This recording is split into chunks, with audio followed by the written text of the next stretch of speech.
नमस्कार, आप देख रहे हैं इंडिया टीवी में हूं पिनाज त्यागी। झारखंड में पेपर लीक के खिलाफ स्टूडेंट प्रोटेस्ट के 2 हफ्ते हो गए, लेकिन सरकार की तरफ से छात्रों को अभी तक कोई ठोस आश्वासन नहीं दिया गया है। छात्रों की तरफ से चेतावनी दी गई है कि अगर 10 अगस्त यानी परसों तक एग्जाम रद्द नहीं किया गया तो फिर आंदोलन तेज किया जाएगा, विधानसभा का घेराव किया जाएगा। लेकिन इस सब के बीच सरकार ने अपनी चाल भी चल दी है। सरकार अब अलग अलग छात्र संगठनों को बातचीत के लिए बुला रही है। सरकार अब जनता से राय लेने की बात कर रही है। आखिर हेमंत सोरेन सरकार स्टूडेंट्स को अलग अलग गुट में क्यों बांट रही है? पब्लिक ओपिनियन लेने के बहाने समय क्यों बर्बाद कर रही है? सरकार की इस चाल के पीछे प्लान क्या है? इस रिपोर्ट से सब समझिए।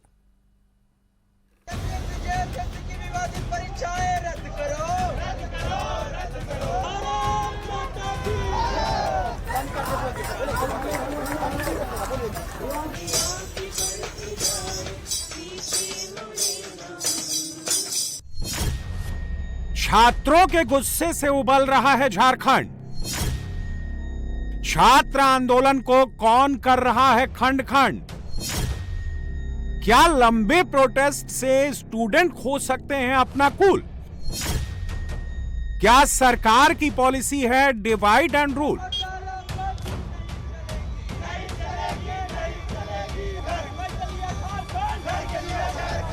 झारखंड में प्रोटेस्ट कर रहे स्टूडेंट्स को सरकार कोई क्लियर मैसेज क्यों नहीं दे रही है?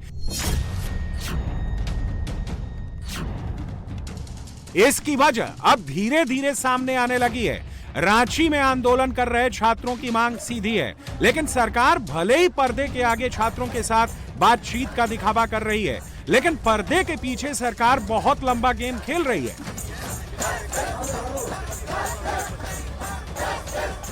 और ये बात आंदोलनकारी छात्रों को भी समझ आने लगी है। इसका एक सबूत आज जेपीएससी और जेएसएससी रिफॉर्म मंच के उस सोशल मीडिया पोस्ट से मिला जो उन्होंने आज दोपहर करीब 3 बजे किया। दोपहर 2:53 पर किए गए इस ट्वीट में जेपीएससी और जेएसएससी रिफॉर्म मंच ने लिखा है कि यहाँ कुछ राजनीतिक पार्टी ऊपर से सरकार के खिलाफ दिखती है और अंदर से छात्रों के खिलाफ सरकार के साथ मिलकर आंदोलन को तोड़ रही है। आखिर रिफॉर्म मंच को यह क्यों कहना पड़ा कि हमें झांसे में नहीं आना है और एक रहना है? यह समझने के लिए आपको झारखंड के उच्च शिक्षा मंत्री सुदिव्या कुमार की बात सुननी होगी। सुदिव्या कुमार ने आज जेपीएससी और जेएसएससी एस्पिरेंट्स के साथ मुलाकात की। उनसे मीटिंग के बाद उच्च शिक्षा मंत्री ने कहा कि सरकार छात्रों के अलग अलग गुटों से बात कर रही है और इस तरह की बातचीत आगे भी जारी रहेगी। छात्रों के विभिन्न समूहों से, स्टेक होल्डर से यह प्रतिनिधिमंडल मिलता रहेगा। आज जैसे हम लोग एक छात्र समूह से मिले, अभी RSUI के लोग हैं, JCM के लोग हैं, ACS के लोग हैं, ये तमाम से हम लोग मिलेंगे। अलावे एक मेल ID हम लोग जारी कर रहे हैं, jpsc.feedback@gmail.com। इस पर कोई भी छात्र, कोई भी व्यक्ति, कोई भी स्टेक होल्डर सुझाव दे सकता है और हम लोग तमाम लोगों के सुझाव के अनुरूप एक रिफॉर्म की नीति और एक सामूहिक निर्णय करने का विचार रखते हैं। जो यहाँ तक नहीं पहुँच पा रहे हैं, झारखंड के किसी कोने में बैठे हैं, वो अपनी बात भी इस मेल ID पर डाल सकते हैं। सरकार उनकी इस मेल ID के आधार पर उनकी बातों का भी संज्ञान लेगी। मंत्री जी की बात सुनने में आपको नॉर्मल लग रही होगी। आप सोच रहे होंगे कि सरकार अगर सबसे बात कर रही है, हर स्टेक होल्डर की ओपिनियन ले रही है, तो ये बहुत अच्छी बात है। अगर सरकार सभी की राय लेकर अपनी नीति बनाए तो इससे अच्छी बात क्या हो सकती है? लेकिन उनके इस बयान में एक गहरी राजनीति छिपी है। झारखंड सरकार अब ये प्लान कर रही है कि छात्रों के ज्यादा से ज्यादा ग्रुप से बातचीत की जाए, जनता से राय लेने की प्रक्रिया खूब लंबी चले। इसीलिए ईमेल ID भी जारी की गई है। सरकार ऐसा करके एक तीर से कई निशाने साधना चाहती है।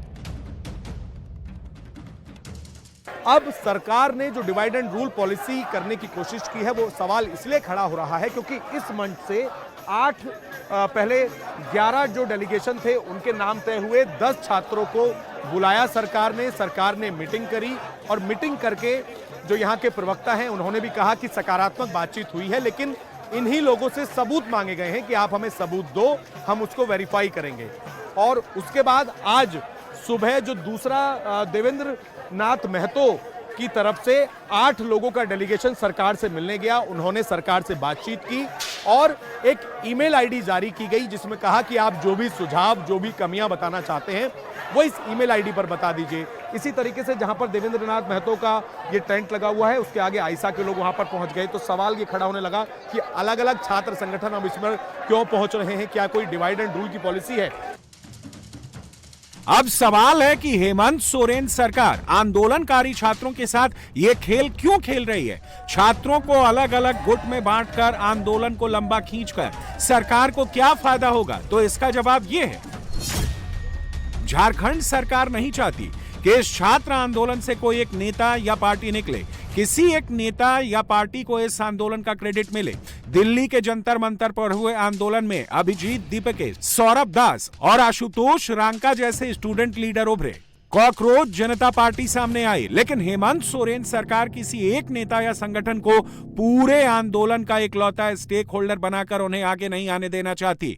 सरकार चाहती है कि यह छात्र आंदोलन एकजुट ना दिखे बल्कि बिखरा बिखरा लगे। लोगों में यह मैसेज जाए कि जब छात्रों के अलग अलग गुट कॉमन डिमांड्स पर एक साथ नहीं आ सके तो फिर सरकार भी एक ही संगठन से क्यों बात करे। इसके अलावा सरकार जब बात करने के लिए अलग अलग छात्र संगठनों को बुलाएगी तो इस पूरे प्रोसेस में देर लगेगी। सरकार ये कह सकेगी कि हम तो सबसे बात कर रहे हैं। इससे सरकार का ये फायदा होगा कि वो मामले में एक्टिव भी दिखेगी और कोई ठोस फैसला टालते भी जाएगी। इसका इफेक्ट ये हो सकता है कि आंदोलनकारी छात्र थक जाएं और धीरे धीरे आंदोलन से अलग होने लगें।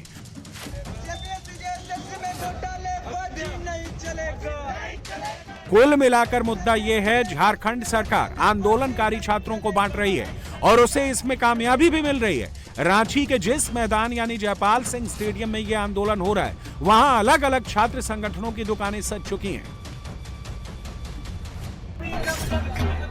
सबसे पहले देवेंद्र महतो ने इस आंदोलन की शुरुआत की। वही भूख हड़ताल पर बैठे आंदोलन कर रहे छात्रों में उन्हीं का स्वास्थ्य सबसे ज्यादा खराब हुआ है। लेकिन जब आंदोलन हाईलाइट होना शुरू हुआ, देश भर की मीडिया रांची पहुंची तो छात्र हितों के दूसरे दावेदार भी आ गए। एक छात्र संघर्ष समिति बनी जिसे रविंद्र पासवान समेत स्टूडेंट का एक ग्रुप चला रहा है। सरकार में शामिल कांग्रेस ने भी अपनी छात्र इकाई NSUI को मैदान में उतार दिया। आयसा यानी वामपंथी छात्र संगठन तो हमेशा आंदोलन के मूड में रहते हैं, वो भी इसमें कूद पड़े। बीजेपी मुख्य विपक्षी दल है तो वो कैसे पीछे रहती।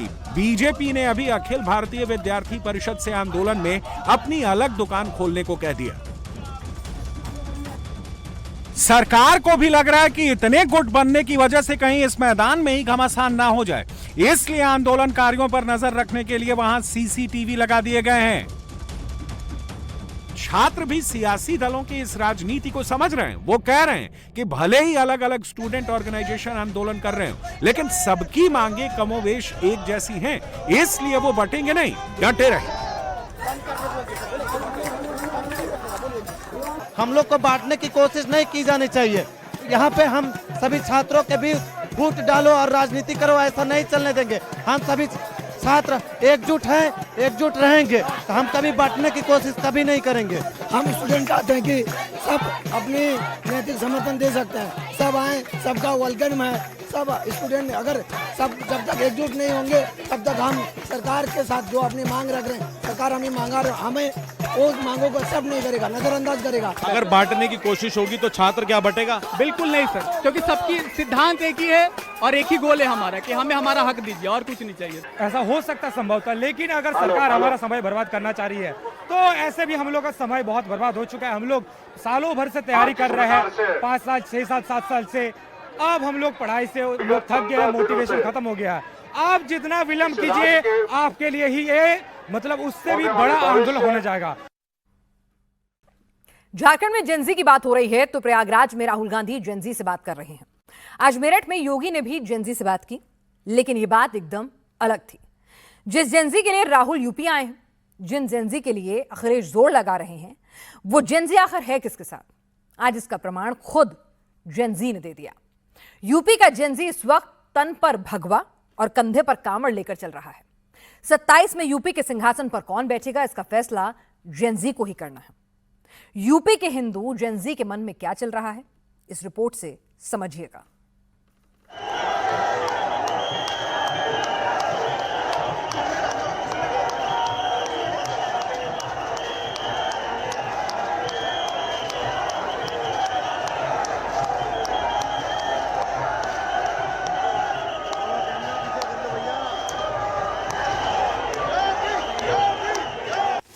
मंच पर यूपी के मुख्यमंत्री योगी आदित्यनाथ और योगी आदित्यनाथ के ठीक सामने भगवा सैलाब।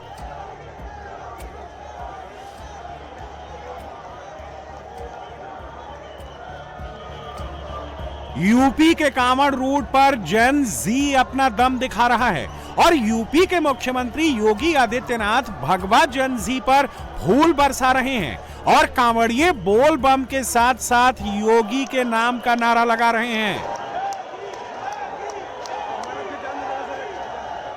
पूरी श्रद्धा के साथ, उत्साह और उमंग के साथ इस पावन कांवड़ यात्रा का हिस्सा बनने के लिए आए हुए सभी कांवड़ यात्रियों का मैं प्रदेश सरकार की ओर से स्वागत करता हूं, उन सबका अभिनंदन करता हूं। उनकी सुरक्षा के लिए और उनके स्वागत के लिए हम सब पूरी तत्परता के साथ तैयार हैं। 27 में क्या होगा, इसका छोटा सा ट्रेलर मेरठ में दिखा है। योगी के सामने जो भीड़ है, इनको जिस नजर से देखेंगे 27 में इनको ही पाएंगे। कांवड़ियों के हुजूम में यूपी के जेन जी की भरमार है।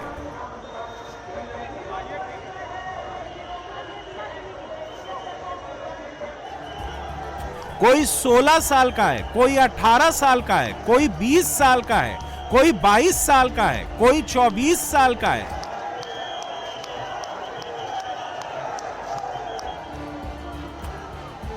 ये यूपी का हिंदू जेन जी है जिसके तन पर भगवा है। यूपी के जेन जी के कंधे पर कांवड़ है और मुंह पर बम बम भोले का जयकारा है। यूपी के इस जेन जी की पहचान हिंदू है। यूपी के जेन जी के मन में भी है और तन पे भी भगवा है। यूपी में 18 से 29 साल की उम्र के 4 करोड़ से ज्यादा वोटर्स हैं जिनको जेन जी कहा जाता है। 2027 में 14.30 लाख युवा यूपी में पहली बार वोट डालेगा। यूपी चुनाव में 20 से 22% वोट 29 साल तक के युवा का होगा। और जेन जी के दिल और दिमाग में क्या है, ये कांवड़ रूट में दिख रहा है।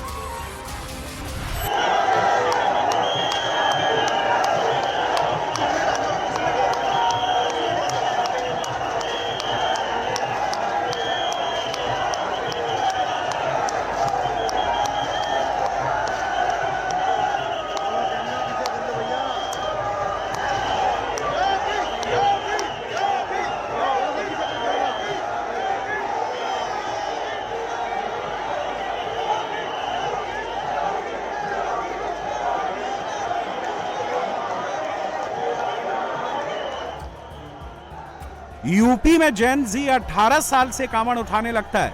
यूपी का जेन जी 18 साल का होते ही धर्म पथ पर चलने लगता है। और जब यूपी में जेन जी सड़क पर भोले का जयकारा लगाता है तो फिर यूपी के मुख्यमंत्री जेन जी पर पुष्प वर्षा करते हैं। यूपी में हेलीकॉप्टर से जेन जी पर पुष्प वर्षा कराई जाती है। योगी यूपी के पूरे सिस्टम को कांवड़ रूट पर लगा देते हैं और ये सारी बातें जेन जी नोटिस भी करता है और याद भी रखता है।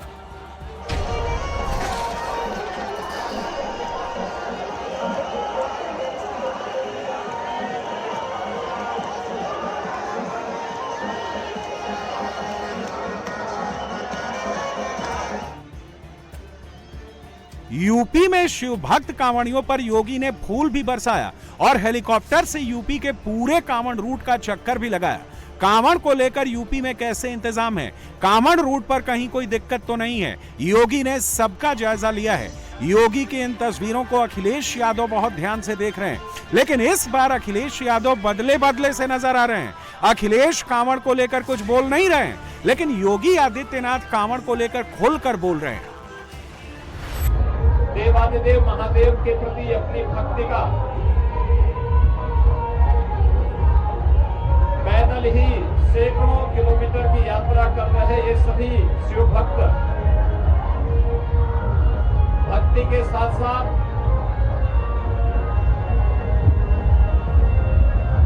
समर्पण के, जो सामाजिक एकता का, सामाजिक समता का और राष्ट्रीय एकता का भी उदाहरण प्रस्तुत कर रहे हैं। जाति पाति से ऊपर उठकर, प्रांत की सीमाओं से ऊपर उठकर, क्षेत्रीयता की सीमाओं से उठकर के हर एक श्वास शिव के नाम और शिवो भूत्वा शिवामी चेत के भाव के साथ, शिवत्व के उस भाव के साथ एकाकार करने के लिए सभी शिव भक्तगण इस श्रद्धा के साथ चल रहे हैं। यूपी में योगी आदित्यनाथ और जेन जी के बीच कोई ना आ पाए, कोई तीसरा जेन जी को बहकाना पाए, जेन जी और योगी के बीच दूरी ना बन पाए, इसलिए योगी सीधे जेन जी से बात कर रहे हैं। योगी सिर्फ जेन जी पर फूल नहीं बरसा रहे हैं, योगी आदित्यनाथ के पास जेन जी के लिए अपना अलग प्लान है। योगी यूपी में जेन जी के लिए यूथ फर्स्ट पॉलिसी बना रहे हैं। यूपी का जेन जी जैसा चाहेगा, योगी वैसी ही पॉलिसी बनाएंगे।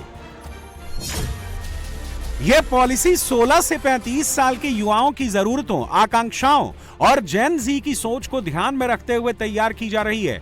इतना ही नहीं, युवाओं के विकास की निगरानी के लिए विशेषज्ञों के एक स्वतंत्र आयोग का गठन किया जाएगा। सरकार की नीतियां अब युवाओं की सीधी सलाह और उनके हिसाब से बनाई जाएंगी। मैं अपने युवाओं से कहूंगा, आप चिंता मत करिए, आपके लिए हमारी सरकार ने तय किया है, आपकी स्किलिंग के लिए, आपके एम्प्लॉयमेंट के लिए, आपकी अच्छी शिक्षा के लिए और आपको हर जगह सम्मान मिले, इसके लिए मॉडर्न टेक्नोलॉजी के साथ यूपी के युवाओं को जोड़ने के लिए प्रतियोगी परीक्षाओं में यूपी का नौजवान अग्रणी भूमिका के साथ आगे बढ़े, इसके लिए अभ्युदय कोचिंग की व्यवस्था हमने बढ़ाई है, इसका विस्तार। और इसके लिए बहुत शीघ्र उत्तर प्रदेश सरकार एक युवा नीति के साथ आने जा रही है। युवा ही नेतृत्व करेगा और युवा ही अपनी शिक्षा के लिए, अपने स्वास्थ्य के लिए, अपनी स्किलिंग के लिए, अपनी एम्प्लॉयमेंट के लिए हर जगह काम करेगा। अगर यूपी को समझना है, अगर यूपी के जेन जी को समझना है, तो फिर आपको यूपी के कांवड़ रूट और कांवड़ के सोशल साइंस को समझना होगा। अगर आप यूपी में कांवड़ रूट को समझ गए, तो फिर आपको यूपी की धार्मिक, सामाजिक और पॉलिटिकल यूपी का सारा साइंस समझ में आ जाएगा।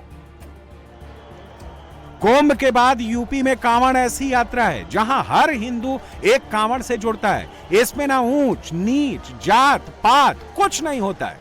जो कांवड़ लेकर हरिद्वार जा रहा है, जो कांवड़ लेकर हरिद्वार से आ रहा है, फिर चाहे वो यूपी का हो, हरियाणा का हो, दिल्ली या राजस्थान का हो, इनका एक ही नाम और एक ही पहचान होती है। इन्हें या तो कांवड़िया कहा जाता है या फिर इन भक्तों को भोले बुलाया जाता है। कांवड़ियों में अगड़ा, पिछड़ा, दलित, सवर्ण सब दिखेगा। भगवा लहर में अमीर, गरीब सारे शिव भक्त दिखेंगे। भोले के जयकारों के साथ मेरठ, बुलंदशहर, गाजियाबाद, मुरादाबाद, सहारनपुर, हापुड़, बिजनौर हर जिले के लोग मिल जाएंगे। लेकिन सवाल यह है कि यूपी में सबसे ज्यादा कांवड़ कौन उठाता है? अब इसे यूपी के एग्जाम्पल से समझिए। अगर यूपी की बात करें तो यूपी में हर साल कांवड़ रूट से करीब 4 से 6 करोड़ कांवड़िए यूपी के कांवड़ रूट पर आते हैं। इसमें 3 करोड़ से ज्यादा यूपी के कांवड़िए होते हैं जो हरिद्वार से जल लाकर यूपी के अलग अलग शिवालयों में चढ़ाते हैं। और अगर सबसे ज्यादा कांवड़ उठाने वालों की बात करें तो ओबीसी और दलित उठाता है। जिस पीडीए को लेकर अखिलेश ने 24 में अपना नंबर बढ़ाया, वही पीडीए यूपी में सबसे ज्यादा कांवड़ उठाता है। सावन के कांवड़ में सबसे ज्यादा भागीदारी पीडीए की होती है और इस पीडीए में अखिलेश के पंडित वाला पीडीए नहीं होता है। इस कांवड़ में यूपी का असली पीडीए होता है। कांवड़ के पीडीए में पी फॉर पिछड़ा, D for Dalit, A for आधी आबादी ही होता है। कांवड़ में 80% से ज्यादा भागीदारी पीडीए समाज की है। सिर्फ 20% कांवड़िए बाकी जातियों से आते हैं। जिन कांवड़ियों पर योगी हेलीकॉप्टर से पुष्प वर्षा करवाते हैं, जिस कांवड़ के शुरू होते ही यूपी में मेला लग जाता है, यूपी का सारा सिस्टम कांवड़ रूट पर नजर आता है। ये कांवड़ यूपी के जन जी का होता है। कांवड़ में लोगों को जल लेकर कई किलोमीटर की पैदल यात्रा करनी होती है, इसलिए इस कांवड़ में सबसे ज्यादा 18 से 35 साल के लोग होते हैं और इसमें 95% पुरुष और 5% महिलाएं होती हैं। थोड़ी देर पहले अतीक अहमद का सबसे छोटा बेटा अबान अहमद सुपुर्द खाक हो गया। उसके जनाजे में हजारों की भीड़ आई। जेल से अतीक के बेटे, अबान के भाई अली और उमर भी आए।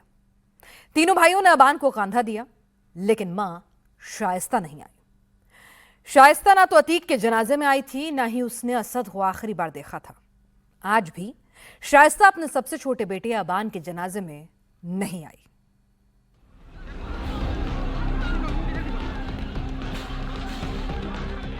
जहां तक नजर जाएगी सिर्फ लोगों का हुजूम दिखेगा।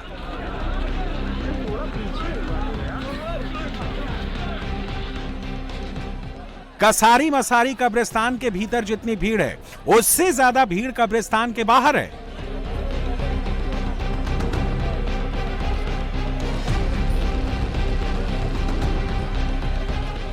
अतीक अहमद के सबसे छोटे बेटे अबान अहमद को सुपुर्दे खाक करने के लिए हजारों की भीड़ हटवा गांव पहुंची।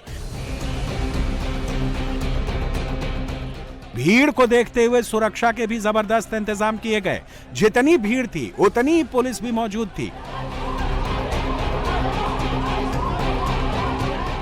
अचानक भीड़ इतनी बढ़ गई कि पुलिस ने कब्रिस्तान में लोगों की एंट्री को रोक दिया।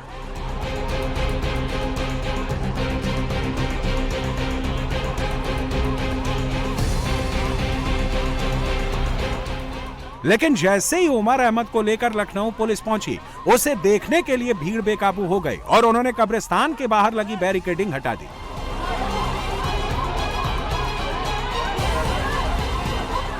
अफरा तफरी के बीच हजारों की भीड़ कब्रिस्तान के भीतर दाखिल हो गई। काफी मशक्कत के बाद पुलिस ने भीड़ को कंट्रोल किया। पुलिस और अतीक अहमद के परिवार के बीच भी विवाद हो गया। परिवार के लोग अबान के शव को हटावा गांव से अतीक अहमद के पुराने घर ले जाना चाहते थे, लेकिन पुलिस इसके लिए तैयार नहीं हुई। थोड़ी देर बाद पुलिस अली अहमद को भी लेकर पहुंची। काफी देर तक दोनों भाई पुलिस की वैन में ही बैठे रहे। इसी दौरान परिवार के लोग अबान का शव लेकर कब्रिस्तान पहुंच गए। अबान के अंतिम संस्कार में शामिल होने के लिए भारी भीड़ उमड़ी थी। अली अहमद जब पुलिस वैन से निकला तो उसके हाथ में हथकड़ी लगी थी, सर पर साफा था, गले में गमछा था। वैन से बाहर अली का बड़ा भाई उमर अहमद मौजूद था। अली ने पुलिस वैन से बाहर निकलते ही बड़े भाई उमर को गले लगाया। इसके बाद दोनों भाई साथ में ही अबान के जनाजे में शामिल हुए। कब्रिस्तान में अबान का नमाजे जनाजा पढ़ा गया। अबान की कब्र अतीक अहमद के ठीक बगल में है। यहीं उसके दादा फिरोज अहमद, चाचा अशरफ और भाई असद की भी कब्रें हैं।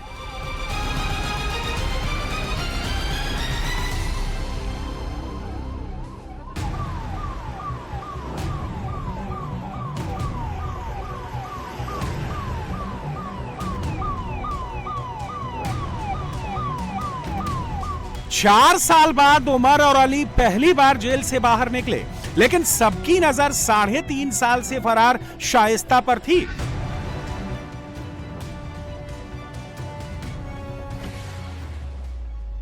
शाइस्ता 3.5 साल से फरार है। पुलिस ने शाइस्ता पर 50,000 रुपए का इनाम रखा है। शाइस्ता ना तो पति अतीक अहमद के जनाजे में आई थी, ना अपने तीसरे बेटे असद के जनाजे में पहुंची थी।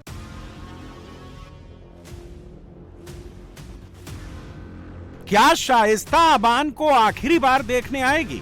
इस सवाल का जवाब पूरा प्रयागराज ढूंढ रहा था।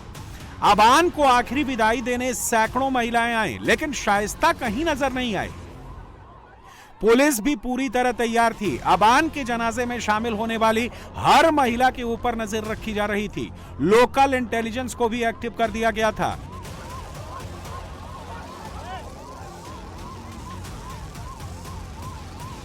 शुक्रवार को जैसे ही अबान का शव हटवा गांव पहुंचा, उसे देखने के लिए लोगों की भारी भीड़ उमड़ पड़ी। बड़ी संख्या में बुर्का पहने महिलाएं भी पहुंची, लेकिन शाइस्ता का सुराग नहीं मिला।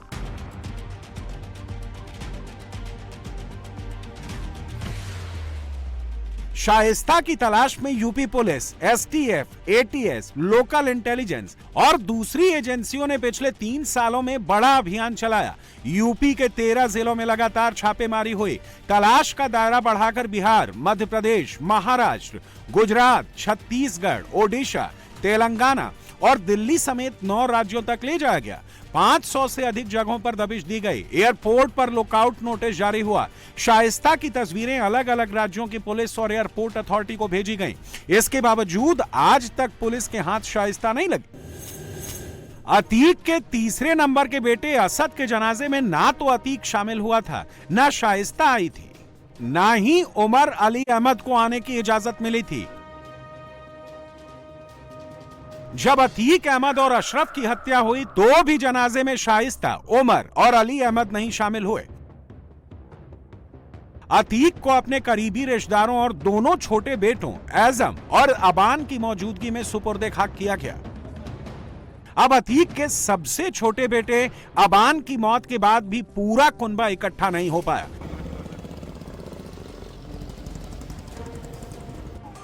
चार साल बाद पहली बार पैरोल पर उमर और अली अहमद कसारी मसारी की कब्रिस्तान पहुंचे।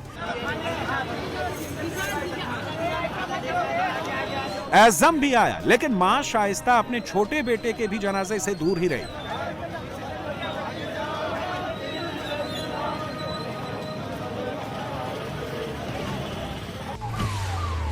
सुबह 9:30 बजे अली अहमद को झांसी जेल से 30 पुलिस वाले 400 किलोमीटर दूर प्रयागराज लेकर निकले। अली का चेहरा नजर न आए, इसलिए पुलिस ने वैन पर पर्दे डाल दिए। जिस वैन से अली को लाया गया, उसके पीछे पुलिस की 2-2 गाड़ियां चल रही थी। जालौन में अली की गाड़ी को थोड़ी देर के लिए रोका गया था। कुछ पुलिस वाले नीचे उतरे थे, लेकिन अली बाहर नहीं आया। जालौन में ही अली को लेकर जारी पुलिस वैन का रूट बदल दिया गया और बुंदेलखंड एक्सप्रेसवे की जगह झांसी कानपुर हाईवे से पुलिस वैन को प्रयागराज पहुंचाया गया। लखनऊ जेल से उमर दोपहर 12:30 बजे बाहर आया। अली अहमद की वैन की तरह ही उसकी वैन पर भी पर्दा लगा दिया गया। उमर के साथ 20 से ज्यादा पुलिस वाले प्रयागराज पहुंचे। उमर की वैन के आगे पीछे भी पुलिस की 2-2 गाड़ियां चल रही थी। जिस थाने की सीमा से अली उमर गुजरे, वहां की लोकल पुलिस ने उन्हें एस्कॉर्ट किया। हाई कोर्ट के आदेश पर उमर और अली को 1-1 घंटे का समय बुआ परवीन कुरैशी भाई एज़म अहमद से मिलने का दिया था। पुलिस ने इसका इंतजाम कसारी मसारी कब्रिस्तान की एक मस्जिद में ही किया है। कसारी मसारी कब्रिस्तान के बाहर पुलिस ने कई लेयर में बैरिकेडिंग की है। कब्रिस्तान में आने जाने वाले सभी लोगों की वीडियो रिकॉर्डिंग करवाई जा रही है।